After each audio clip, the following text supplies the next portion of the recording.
और अब बात मोहाली में पाकिस्तानी साजिश की करते हैं।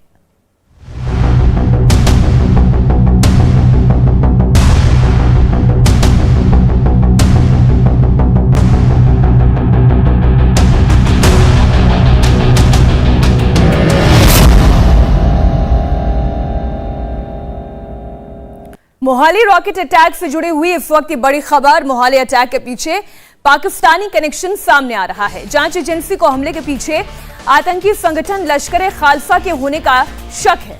पंजाब पुलिस को हमले में इस्तेमाल किया गया रॉकेट लॉन्चर मिल गया है। हालांकि पुलिस ने अभी ये खुलासा नहीं किया है कि जिस रॉकेट लॉन्चर को हमले में इस्तेमाल किया गया था वो पंजाब पुलिस को कहां से मिला है। इसी बीच 11 से ज्यादा लोगों को पुलिस ने पकड़ा है, जिनसे अभी भी पूछताछ की जा रही है। अभी तक की जांच में यह भी खुलासा हुआ है कि हमलावरों का मकसद पूरी बिल्डिंग को उड़ाना था और इसके लिए उन्होंने आरडीएक्स से भी खतरनाक विस्फोटक का मीनाक्षी इस्तेमाल किया था। अटैक में इस्तेमाल आरपीजी लॉन्चर को बरामद कर लिया गया है। पंजाब पुलिस को यह शक है कि हमले में टीएनटी विस्फोटक का इस्तेमाल किया गया है, जो आरडीएक्स से भी ज्यादा खतरनाक होता है। और सिर्फ यही नहीं, हमले के पीछे पाकिस्तानी संगठन लश्कर-ए-खालसा के होने का शक भी गहरा गया है। कहा यह जा रहा है कि हमलावर खुफिया विभाग की पूरी बिल्डिंग को उड़ाने के इरादे से उस फिराक से आए थे। अटैक काफी गंभीर थे। ऐसे में पंजाब पुलिस के साथ साथ जांच एजेंसियों की अगर बात की जाए तो एनआईए और आर्मी के अफसर भी सहयोग कर रहे हैं। अब तक 11 संदिग्धों को पकड़ा जा चुका है, जिनसे पूछताछ की जा रही है। कल एक सस्पेक्ट को हरियाणा के अंबाला से हिरासत में लिया गया। जांच एजेंसी करीब 50 सीसीटीवी फुटेज को खंगाल रही है और 3000 मोबाइल फोन के डेटा को डंप किया गया है। ये तमाम कवायद और मशक्कत इसलिए कि जल्द से जल्द इस अटैक को सुलझाया जा सके और हमलावरों को सजा दी जा सके। इस पूरे मामले की गंभीरता आप इसी बात से समझिए कि कल शाम एनआईए की टीम और आर्मी के आला अधिकारी भी मौका वारदात पर पहुंचे, जायजा लेने के लिए पहुंचे थे। सुराग की तलाश में जांच एजेंसियां चप्पे चप्पे को तलाश रही है, खंगाल रही है। सीसीटीवी कैमरेस की फुटेज की बात की जाए तो उसकी जांच करने से पता चलता है कि हमलावरों की गाड़ी अंबाला की तरफ गई, इसलिए हरियाणा पुलिस को भी अलर्ट किया गया है।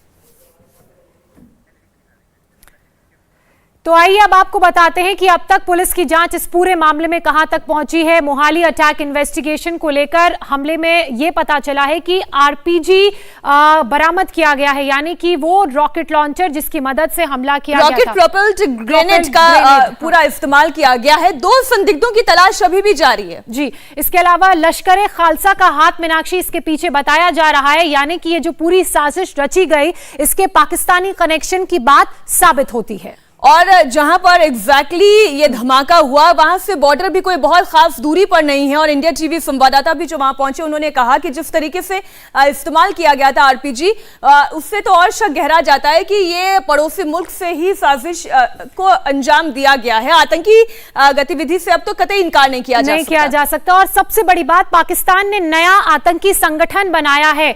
जो पंजाब में गड़बड़ी हुई है उसके पीछे लश्कर-ए-खालसा का जो नाम सामने आ रहा है, और ये सबसे नया जो संगठन है वो पाकिस्तान की तरफ से बनाया गया है। और मनीष प्रसाद, इसमें एक और जानकारी और ऐड कर देते हैं। फिलहाल अफगान लड़ाकों को भी इसमें भर्ती किया गया है और ये लोग आरपीजी फायर करने में बहुत माहिर कहे जाते हैं। पाकिस्तान में बैठे हैंडलर्स, पंजाब और हरियाणा के गैंगस्टर्स और छोटे मोटे अपराधियों को भी इसमें शामिल कर रहे हैं। यानी कि ये पूरी तैयारी, पूरी प्लानिंग के साथ ये ग्रुप बनाया गया लश्कर-ए-खालसा, और इस ग्रुप ने इस हमले को अंजाम दिया। हालांकि कोशिश इनकी नाकाम रही। मनीष प्रसाद इस वक्त हमारे डिफेंस एडिटर जुड़ चुके हैं, सीधे उनका रुख करेंगे। मनीष, ना सिर्फ ये हमला पाकिस्तानी है बल्कि एक नए ग्रुप का भी गठन किया गया है जिसके पीछे जिस ग्रुप की तरफ से ये हमला कराया गया। लश्कर-ए-खालसा की हम बात कर रहे हैं मनीष।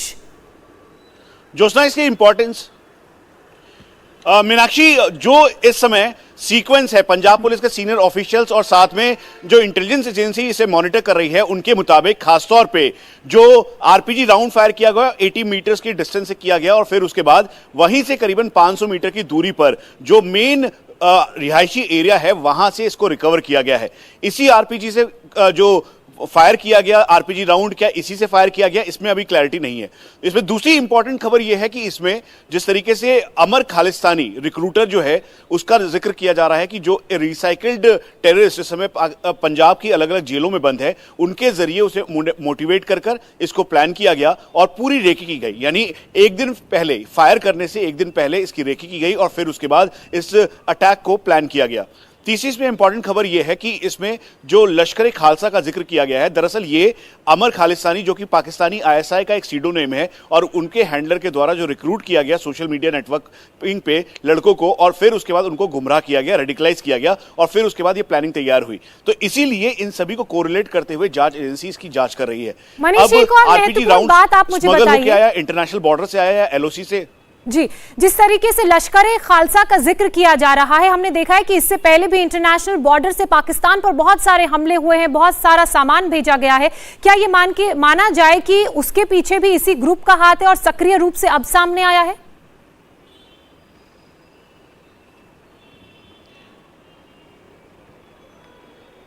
जोशना, एक बात बिल्कुल क्लियर है कि आरपीजी भारतीय सेना या इंडियन फोर्सेस कोई इस्तेमाल नहीं करती और आरपीजी जो इस्तेमाल करता है 12 देश हैं जिसमें से अफगानिस्तान और पाकिस्तान है। और पाकिस्तान का मतलब बिल्कुल क्लियर है कि वो टेररिस्ट आउटफिट्स को लगातार ये सप्लाई करता आया है क्योंकि कश्मीर से लेकर पंजाब के अलग टाइम पर इनका इस्तेमाल हुआ है और इसीलिए इनको स्मगल करके, चाहे हेक्साकॉप्टर के जरिए या फिर अलग अलग जो एरियाज हैं उनके जरिए इन्फिल्ट्रेट करके यहां पर लाया गया है, क्योंकि बाकी जो पोरस बॉर्डर है कंट्री के वहां से इनको इन्फिल्ट्रेट करके आरपीजी को लेकर आना और उसके लॉन्चर को लेकर आना ये संभवतः कम लग रहा है। और पूरी रेकी के साथ इस घटना को अंजाम देना कोई बड़ी साजिश भी हो सकती है, यानी इसके और भी पहलू हो सकते हैं।